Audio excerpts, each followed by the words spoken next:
El crecimiento de una universidad siempre es buena noticia, y más si viene acompañado de buena arquitectura.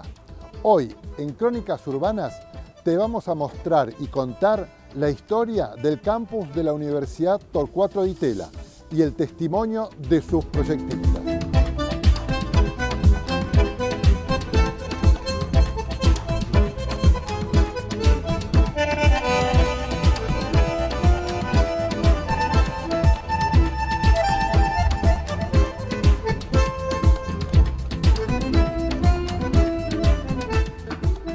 Yo asumí como rector de la universidad a comienzos de 2011 y en ese momento teníamos varios desafíos. Nosotros estábamos ubicados en nuestra sede en la calle Miñones y Mendoza. Es un lugar bastante poco transitado, un lugar donde la universidad tenía muy poca visibilidad.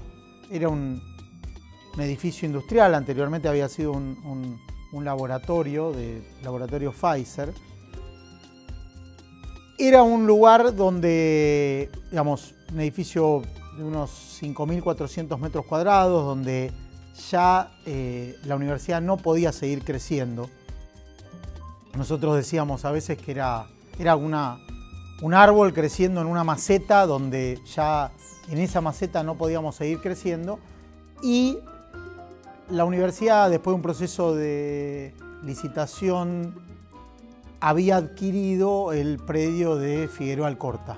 Eso había ocurrido antes de mi gestión, entre 1996 y 1999 aproximadamente, donde un predio que pertenecía originalmente a Obras Sanitarias de la Nación, pero que durante la privatización de Obras Sanitarias de la Nación había quedado afuera de la nueva empresa de agua, porque era un predio que era un depósito y era un taller, no era necesario realmente para la provisión de agua. Entonces ese activo se había licitado por separado en una competencia donde por un lado tenía que ser un proyecto educativo-cultural, que el nuestro era el de la Universidad Torcuato Di Tella, había por supuesto una oferta económica y había un proyecto arquitectónico que originalmente era el proyecto de Clorindo Testa, que luego fue sufriendo modificaciones. Pero la universidad, después de la adquisición del predio, de la licitación, con la crisis de 2001, no había tenido los fondos para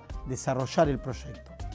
En el año 2004 había habido una pequeña refacción y 2 unidades académicas, incluyendo la mía, la Escuela de Negocios, nos habíamos mudado a este predio. Después comenzó también en una pequeña refacción parcial ya la nueva Escuela de Arquitectura y el Departamento de Arte se instalaron aquí, pero nos quedaba el desafío de la mudanza. Ese desafío contemplaba varias cosas. Por supuesto que tenía que ser sustentable en una universidad que se maneja con recursos propios. Somos una fundación sin fines de lucro, no recibimos fondos del Estado, había que ver cómo hacer esa ingeniería.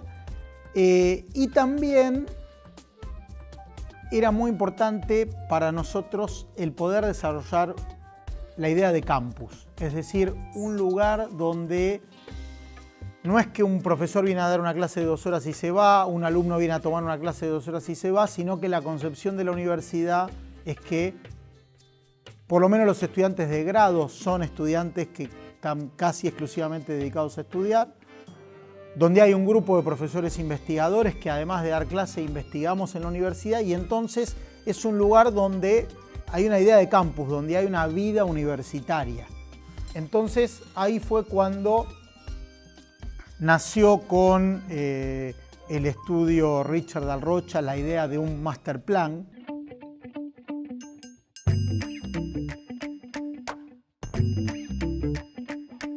En el 2009 le presentamos a Mora y Araujo un proyecto, un master plan, con la intención de guiar a la universidad en su proceso de crecimiento futuro.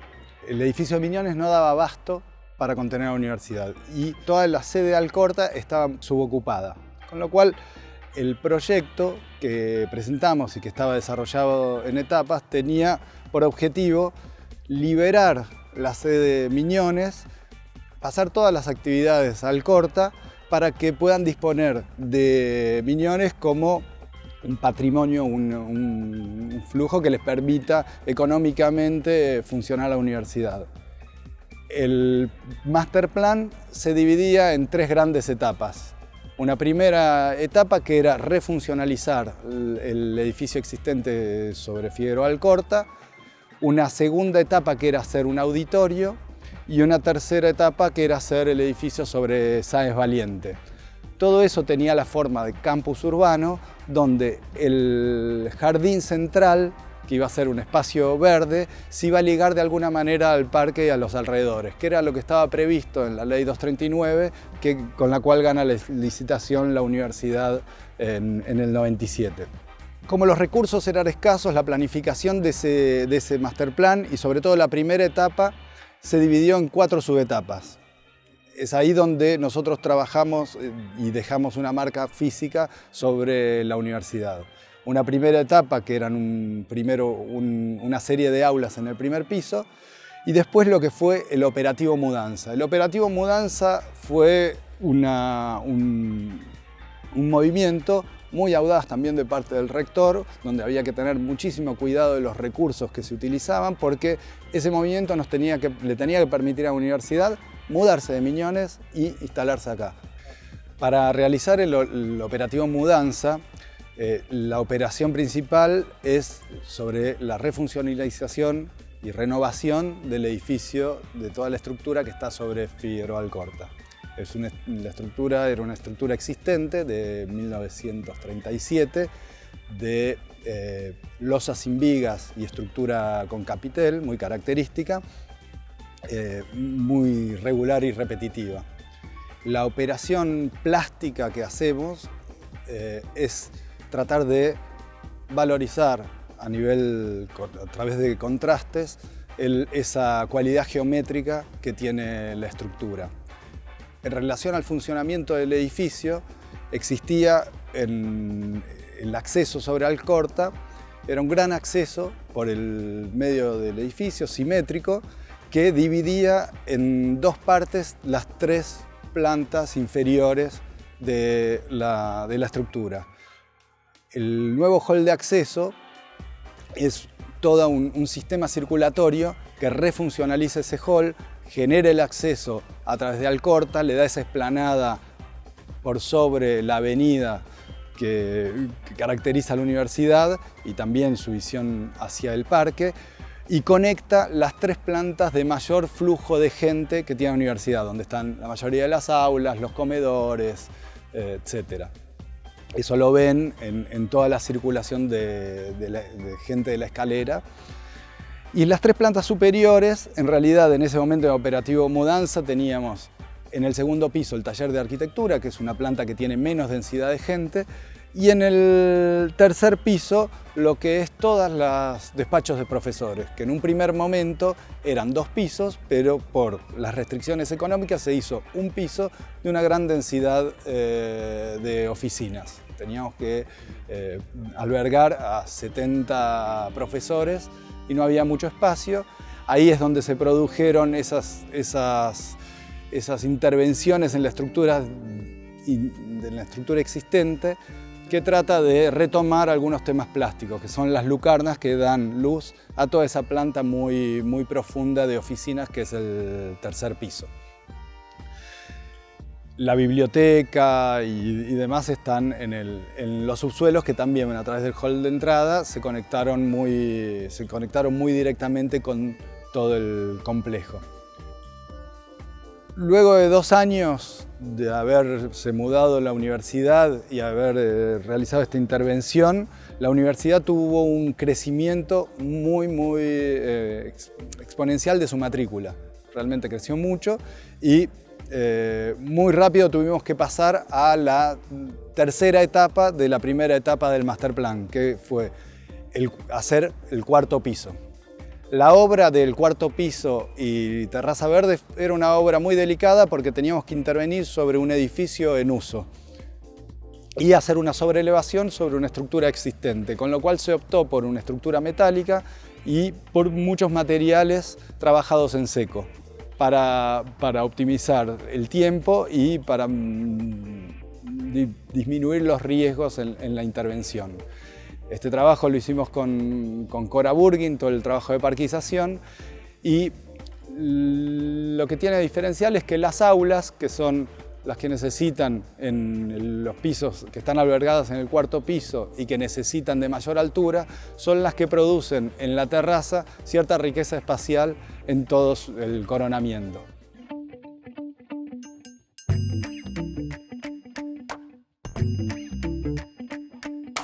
Nosotros planteamos desde el inicio hacer una terraza verde con la complicación que esto es sobre una losa muy liviana, y esta losa entonces no admite mucha carga, mucha sobrecarga. Por eso lo que hicimos es una cubierta extensiva.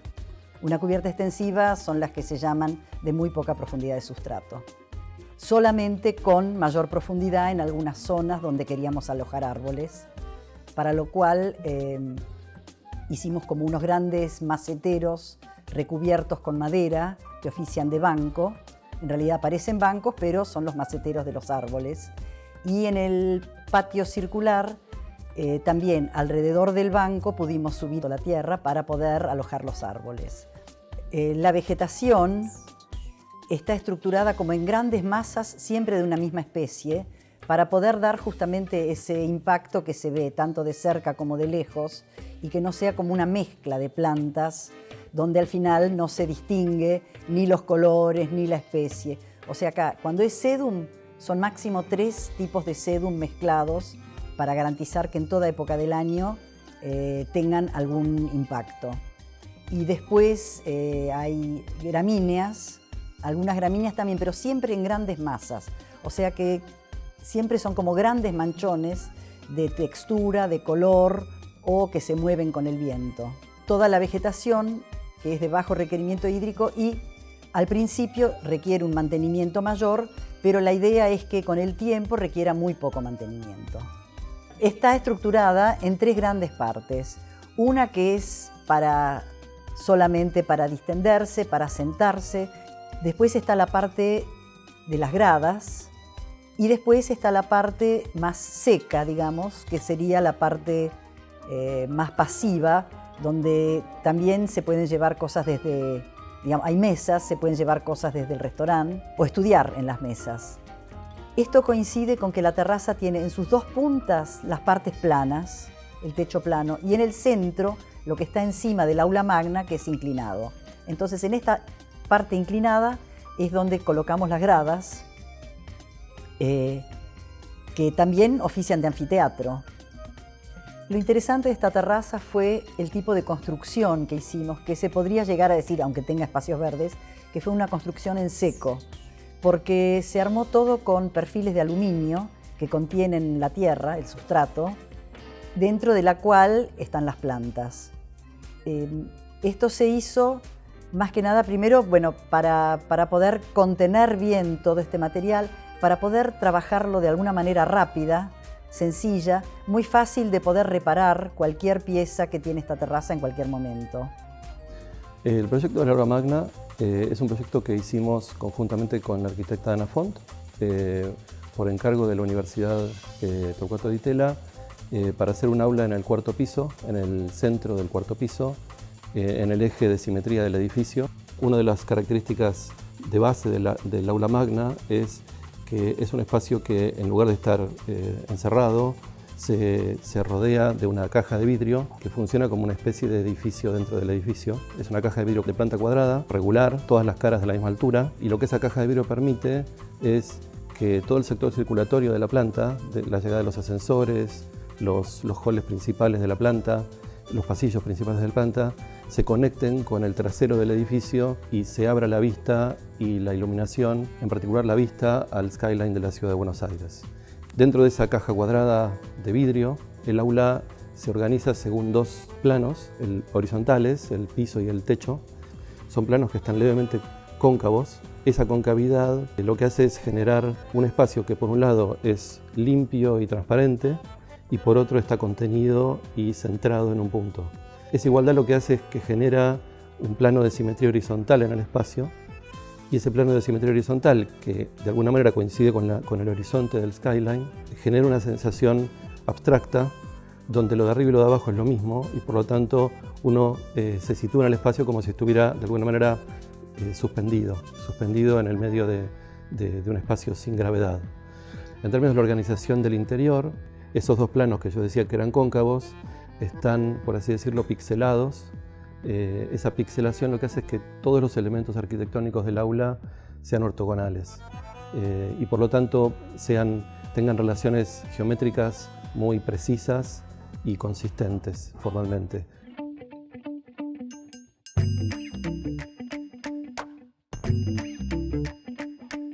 Para construir un nuevo edificio se convocaron a 17 estudios de arquitectura. De allí se seleccionaron 7 que participaron de un concurso de anteproyectos en el año 2015.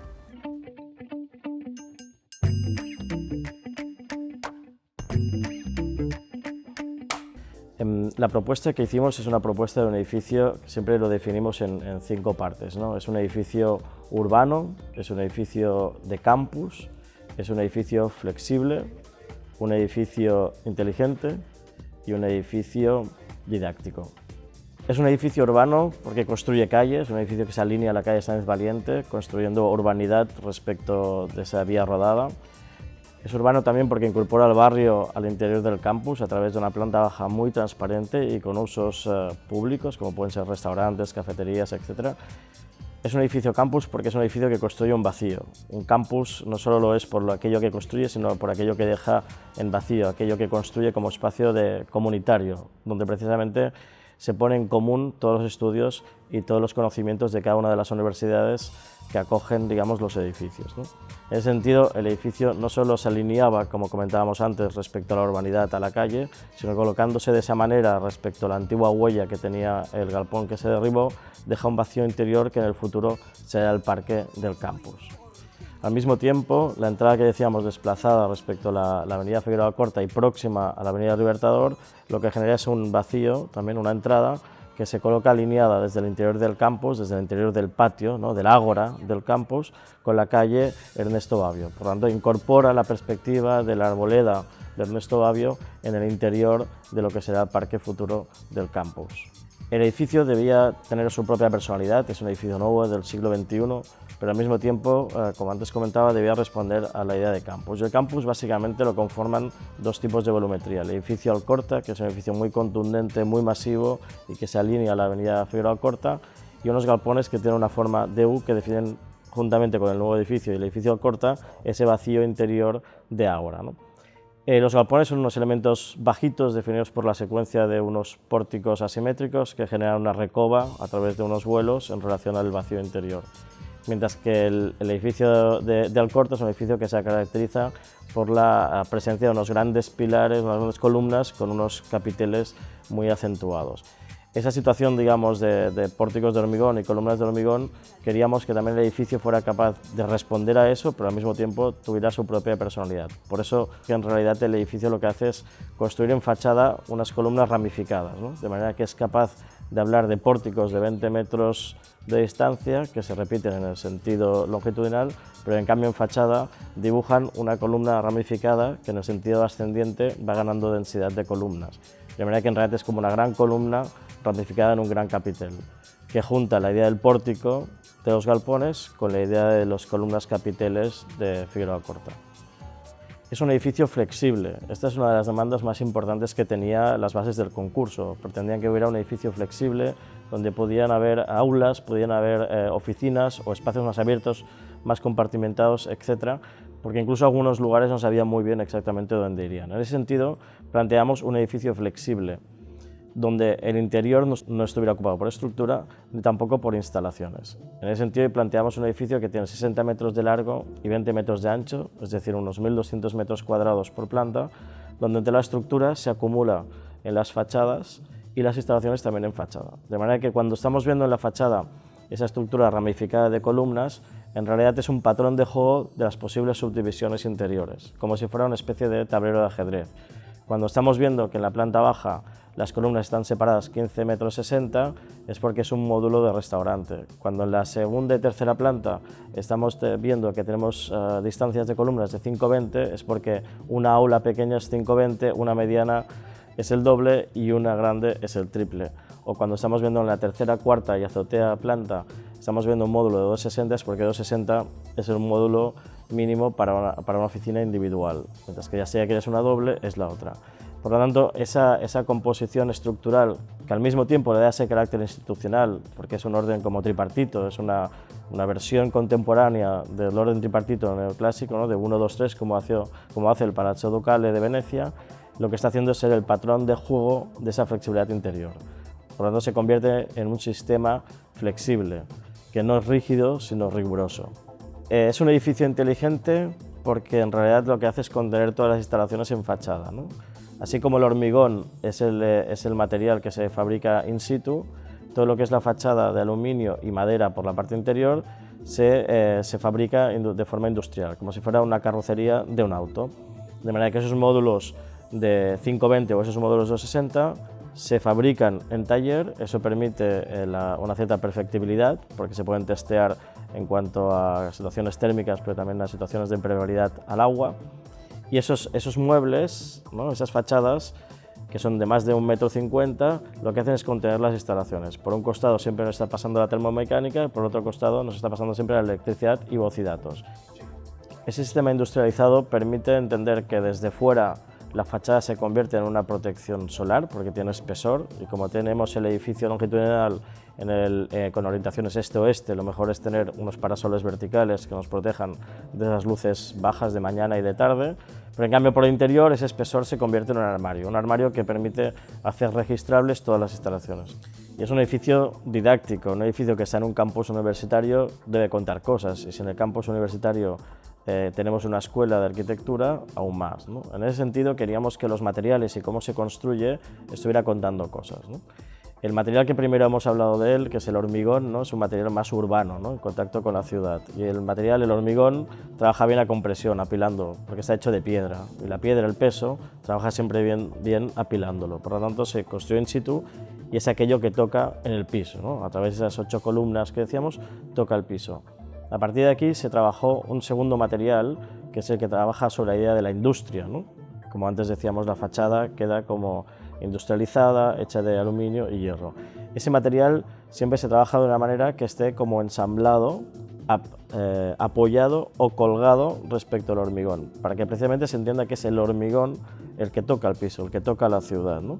Entonces tenemos la situación de la fachada, se ensambla dentro de lo que es las crujías de hormigón, los puentes que juntan el edificio antiguo de Alcorta con el nuevo edificio se apoyan, no tocan tampoco el piso, y finalmente la escalera principal del edificio no se monta desde el piso hacia arriba, sino que se monta desde arriba hasta no llegar al piso. Por lo tanto, trabaja a tracción, que es como trabaja bien el acero, ¿no? Trabaja colgada desde el hormigón. Y finalmente el tercer material, que es la madera. La madera es la que organiza esa flexibilidad interior, es la que genera domesticidad, ¿no? Un cierto ambiente cálido versus el hierro y el hormigón, y que al mismo tiempo, como decía, es el que organiza los espacios interiores en aulas pequeñas, medianas, grandes, o lo mismo con las oficinas. No es frecuente que un predio reúna tanta historia y tantas firmas arquitectónicas. Desde el proyecto de Clorindo Testa a la última ampliación del catalán Josep Ferrando, pasando por el reciclaje de los depósitos de obras sanitarias, por el estudio RDR, el auditorio de Ciro Nagle y la terraza jardín de Cora Burgin y su grupo Landscape. En definitiva, un campus que representa toda una fiesta arquitectónica, con ese ADN industrial tan propio de la tradición diteliana. Esto fue otra crónica urbana.